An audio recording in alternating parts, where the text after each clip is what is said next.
Čaute sofťáci a sofťačky. Dneska si ukážeme, čo mi príde domov, keď si objednám taktickú vestu od výrobcu Guerilla Tactical Cirrus Mar.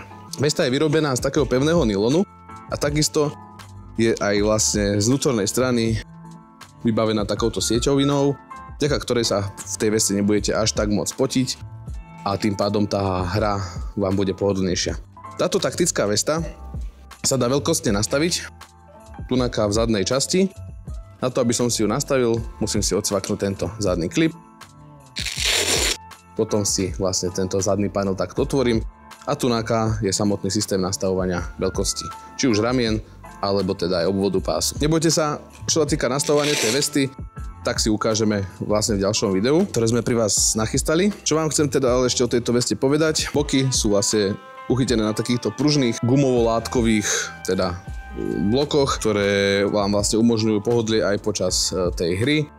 Takisto vlastne celá tá vesta disponuje mole systémom, takže tie sumky, ktoré tam od výroby takto máte, nemusíte zrovna mať na tom mieste, na ktorom sú od výroby dané, takisto ich nemusíte používať úplne vôbec, alebo teda si ich môžete premiestniť tam, kde vám budú vyhovovať. Súčasťou balenia je teda admin panel, dve sumky na pištolové zásobníky, jedno dvojité púzdro na zásobníky, či už M-kové alebo aj AK-čkové sa vám tam zmestia. Dokonca ja som tam mal zásobníky aj od G36. Potom je tam ďalší takýto panel, vlastne to je rovnaké púzdro ako toto, len s tým, že tu už sú 3. Potom tu máme takýto, ja som to nazval, že Medic Pack, ale je to taká väčšia kapsa, kde si viem dať teda nejaké to príslušenstvo, po prípade veci, ktoré chcem mať vždycky pri sebe, nejaké tie lightsticky, granát a tak ďalej a tak ďalej.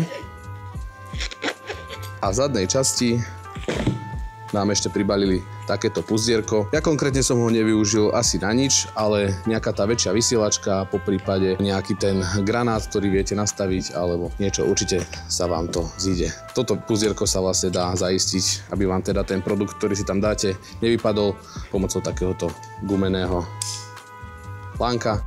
Takže akože úplne super vec, ako som už povedal, ja som tú vestu používal fakt hodne dlhý čas, bol som s ňou maximálne spokojný. Ja si myslím, že ten, kto si ju kúpi, bude spokojný tiež. Pokiaľ ťa táto vesta zaujala, môže si ju zakúpiť u nás na webe www.katus.sk alebo u nás na predajni v OC Tehelko Bratislava na Bajkalskej 2H. V prípade nejakých otázok môžeš sa obrátiť do komentárov, kde ti potom budeme vedieť odpovedať.